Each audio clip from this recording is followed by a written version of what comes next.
Hello students, welcome to বৈরাগ্য শিক্ষানিকেতন। আজকের এই ভিডিওতে ক্লাস 6 বা ষষ্ঠ শ্রেণীতে পাঠ্য পশু পাখির ভাষা এই প্রবন্ধের প্রশ্ন উত্তর নিয়ে আলোচনা করছি। পশু পাখির ভাষা এই প্রবন্ধটি রচনা করেছেন সুবিনয় রায়চৌধুরী। পশু পাখির ভাষা এই প্রবন্ধ থেকে যে সমস্ত প্রশ্ন আজকের ভিডিওতে দেখতে পাবে বা আলোচনা শুনতে পাবে, তার বাইরে কোনো প্রশ্ন তোমাদের পরীক্ষায় আসবে না।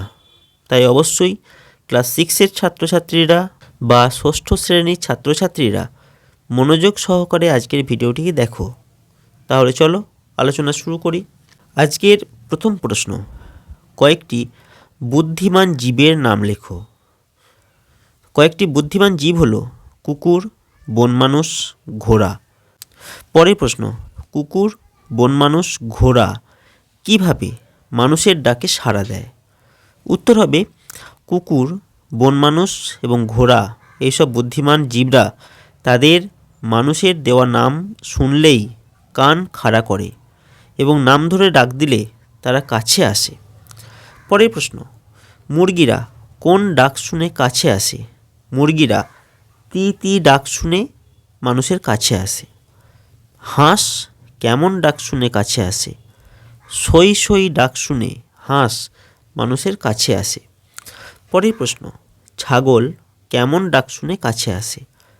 অ র র এরকম ডাক শুনে ছাগল মানুষের কাছে আসে। পরের প্রশ্ন, হাতি কার কথা শোনে? হাতি মাহুতের কথা শোনে।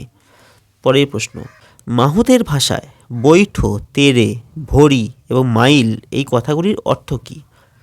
বৈঠো কথার অর্থ বসো। মাউথ হাতিকে যখন বলে বৈঠো, সে তখন বসে। তেরে কথার অর্থ কাত হও। ভরি কথার অর্থ পিছনে যাও। মাইল কথার অর্থ সাবধান। পরের প্রশ্ন, কথা শুনে হুকুম পালন করতে ওস্তাদ কোন প্রাণী? উত্তর হবে কুকুর। পশু পাখিদের সীমাবদ্ধতা কোথায়? পশুরা মানুষের ভাষা কিছু বুঝলেও সে ভাষা তারা বলতে পারে না। পরস্পরকেও সে ভাষা বুঝিয়ে দেওয়ার কোনো উপায় তারা জানে না। এটাই তাদের সীমাবদ্ধতা। পরের প্রশ্ন, সে বিষয়ে কোনো সন্দেহ নাই। কোন বিষয়ে সন্দেহ নাই? পশুরা কয়েকটি বিশেষ শব্দে তাদের মনের ভাব প্রকাশ করতে পারে, এই বিষয়ে লেখক সুবিনয় রায়চৌধুরীর কোনো সন্দেহ নাই। পরের প্রশ্ন, কুকুর বা বিড়ালের ঝগড়া এবং কান্না কিভাবে বোঝা যায়?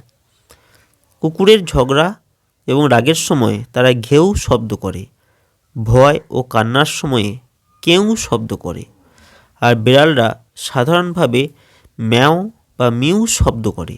রাগ বা ঝগড়ার সময় ওয়াও শব্দ করে। পরের প্রশ্ন, পশুদের সাথে ভাব করেছিলেন কোন সাহেব? পশুদের সাথে ভাব করতে পেরেছিলেন রিউবেন ক্যাস্টাং সাহেব। পরের প্রশ্ন, রিউবেন ক্যাস্টাং সাহেব কিভাবে মৃত্যুর হাত থেকে রক্ষা পেয়েছিলেন? উত্তর হবে, রিউবেন ক্যাস্টাং সাহেব পশুর ভাষা বুঝতেন। তিনি অনেকবার জংলি হাতির সামনে পড়েছিলেন, বাঘের গরম নিঃশ্বাস অনুভব করেছিলেন, প্রকাণ্ড ভালুকের থাবা তিনি মুখের সামনে দেখেছিলেন। একটি গরিলা তাকে প্রায় জড়িয়ে ধরে ফেলেছিল, কিন্তু তার পশুদের ভাষা জ্ঞান থাকার জন্য তিনি প্রতিবার মৃত্যুর হাত থেকে রক্ষা পেয়েছিলেন। পরের প্রশ্ন, ক্যাস্টাং সাহেব সিংহ সম্পর্কে কি বলেছিলেন? ক্যাস্টাং সাহেব বলেছিলেন, সিংহকে যদি তার ভাষায় কথা বলতে পারা যায় তাহলে তার বন্ধু হওয়া সম্ভব এবং নিরাপদ হওয়া যায়। সিংহের আদব কায়দা অনুসারে তাদের কাছে গেলে ভয়ের কোনো কারণ থাকে না। ক্যাস্টাং সাহেব কত বছর বন্য জন্তুদের সঙ্গে থেকেছেন? প্রায় 40 বছর ক্যাস্টাং সাহেব বন্য জন্তুদের সঙ্গে কাটিয়েছেন। পরের প্রশ্ন, ক্যাস্টাং সাহেব কেমন জন্তুদের সাথে মিশেছিলেন? ক্যাস্টাং সাহেব খাঁচার এবং জঙ্গলের অর্থাৎ পোষা এবং বুনো এই দুই অবস্থার জন্তুদের সাথে মিশেছিলেন। পরের প্রশ্ন, ক্যাস্টাং সাহেবের বন্ধু কারা ছিল? ক্যাস্টাং সাহেবের বন্ধুদের মধ্যে বেশিরভাগই হচ্ছে সিংহ, শিম্পাঞ্জি, গরিলা, গ্রিজলি ভাল্লুক আর শ্বেত ভাল্লুক। পরের প্রশ্ন, ক্যাস্টাং সাহেব কিভাবে পশুদের সাথে বন্ধুত্ব করেছিলেন? ক্যাস্টাং সাহেব পশুর গলার স্বর অবিকল নকল করতে পারতেন, তাই তিনি পশুদের সাথে বন্ধুত্ব করতে পেরেছিলেন। পরের প্রশ্ন, পশুরা শব্দ ছাড়া আর কিভাবে কথা বলে? উত্তর হবে, পশুরা শব্দ যেমন করতে পারে তেমনি ইশারাতেও কথা বলতে পারে, তারা ইশারায় কথা বলে। পরের প্রশ্ন, একেও ভাষা বলতে হবে। কাকে ভাষা বলতে হবে? উত্তর হবে, পশুরা ইশারায় বিভিন্ন কথা বলে। কুকুরের লেজ নাড়া এবং কান নাড়ার মধ্যে অনেক অর্থ আছে, একে ইশারা না বলে ভাষা বলে ধরতে হবে। পরের প্রশ্ন, জঙ্গলের জন্তুরা স্বভাবতই নীরব কেন? খুব গুরুত্বপূর্ণ প্রশ্ন, মন দিয়ে শোনো। পোষা জন্তুরা জঙ্গলের জন্তুদের থেকে বেশি চেঁচামেচি করে। জঙ্গলের পশুকে সর্বদাই প্রাণ বাঁচিয়ে চলতে হয়, তাই তারা স্বভাবতই নীরব। পরের প্রশ্ন, কোন কোন জন্তুর ভাষা বিশেষ কিছু নাই? পশুদের মধ্যে শিম্পাঞ্জি, ওরাংওটাং জাতীয় বন মানুষের ভাষা বলে বিশেষ কিছু নেই। পরের প্রশ্ন, ক্যাস্টাং সাহেব কোন বিষয়ে গবেষণা করেছিলেন? ক্যাস্টাং সাহেব পশুদের ভাষা নিয়ে গবেষণা করেছিলেন। পরের প্রশ্ন, কিভাবে পশুদের সাথে ভাব পাতানো সম্ভব? উত্তর হবে, ক্যাস্টাং সাহেব বলেছিলেন পশুদের মনের বিভিন্ন অবস্থার আওয়াজগুলি বেশ ভালোভাবে লক্ষ্য করলে এবং সেই সব আওয়াজ অবিকল নকল করতে শিখলে পশুদের সঙ্গে ভাব পাতাতে সুবিধা হয়। পরের প্রশ্ন, হাতি, সিংহ, বাঘ এবং শ্বেত ভাল্লুকের গায়ে কিভাবে হাত দিতে হবে, অর্থাৎ হাত দেবার আগে কি কি সতর্কতা অবলম্বন করতে হবে? উত্তর হবে, ক্যাস্টাং সাহেব বলেছেন হাতি, বাঘ, সিংহ এবং শ্বেত ভাল্লুকের গায়ে হাত দেবার আগে ভালোভাবে লক্ষ্য করতে হবে সে আমাদের আওয়াজের জবাব দিচ্ছে কি না। তারপর খুব সাবধানে খুব ধীরে ধীরে এগিয়ে মেজাজ বুঝে তাদের গায়ে হাত দিতে হবে। পরের প্রশ্ন, বাঘের থেকে কে বেশি সহজে পোষ মানে? চিতা বাঘের থেকে অনেক সহজে পোষ মানে। পরের প্রশ্ন, কার মুখ দেখলে অনেকটা বেড়াল বেড়াল ভাব মনে আসে? চিতার মুখের সাথে বিড়ালের মুখের অনেক মিল আছে, চিতাকে দেখলেই মনে হয় বেড়াল। পরের প্রশ্ন, লোভী পশু কে? ভাল্লুক হলো লোভী পশু। পরের প্রশ্ন, নিরামিষাশী পশু কে? ভাল্লুক হলো নিরামিষাশী পশু। পরের প্রশ্ন, কে সহজে ভাব পাতায়?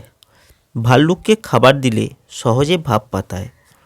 পরের প্রশ্ন, কোন জন্তু খাবারের লোভে ভাব জমায় না? আমিষাশী জন্তু খাবারের লোভে ভাব জমায় না। পরের প্রশ্ন, আমিষাশী জন্তুর স্বভাব কেমন? আমিষাশী জন্তু খাবারের লোভে ভাব করে না। খাবারের সময় তার কারুর সঙ্গে ভাব নাই, তখন সে সকলকেই অবিশ্বাস করে। পরের প্রশ্ন, ক্যাস্টাং সাহেব কাদের সম্বন্ধে কিছুই লেখেন নাই? শিম্পাঞ্জি, ওরাংওটাং এদের সম্বন্ধে ক্যাস্টাং সাহেব বিশেষ কিছু লেখেন নাই। পরের প্রশ্ন, মানুষের জাত ভাই কে? শিম্পাঞ্জি এবং ওরাংওটাং হলো মানুষের জাত ভাই। পরের প্রশ্ন, শিম্পাঞ্জি, ওরাংওটাং এদের স্বভাব কেমন? উত্তর হবে, এরা ভালোবাসা, সহানুভূতি খুব ভালো বুঝতে পারে, তারা মানুষের সাথে সহজেই ভাব পাতায়, এদের মনের ভাব মুখে বেশি প্রকাশ পায়। পরের প্রশ্ন, শিম্পাঞ্জি, ওরাং এর জাত ভাই কে? এদের জাত ভাই হলো গরিলা। পরের প্রশ্ন, গরিলার একটি বৈশিষ্ট্য লেখো। গরিলা একটু কম চালাক প্রাণী বা পশু। এরপরে পদ পরিবর্তন করো।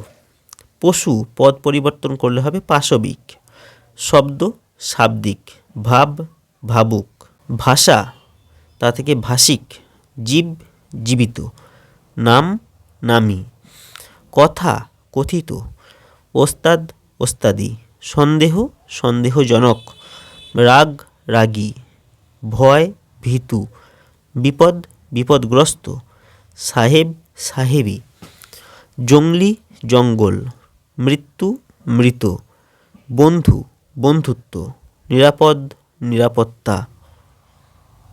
পোষা পোষ্য, বুনো বন্য এবং প্রাণ প্রাণবন্ত। এই হলো ক্লাস 6 বা ষষ্ঠ শ্রেণীর পাঠ্য পশু পাখির ভাষা এই প্রবন্ধের গুরুত্বপূর্ণ প্রশ্ন উত্তর। কেমন লাগলো আজকের ভিডিও কমেন্ট করে জানিও। তোমাদের কোনো প্রশ্ন থাকলে সেটিকেও কমেন্টে লিখে জানাবে। যদি ভিডিওটি ভালো লাগে লাইক করবে, শেয়ার করবে আর অবশ্যই চ্যানেলটিকে সাবস্ক্রাইব করবে।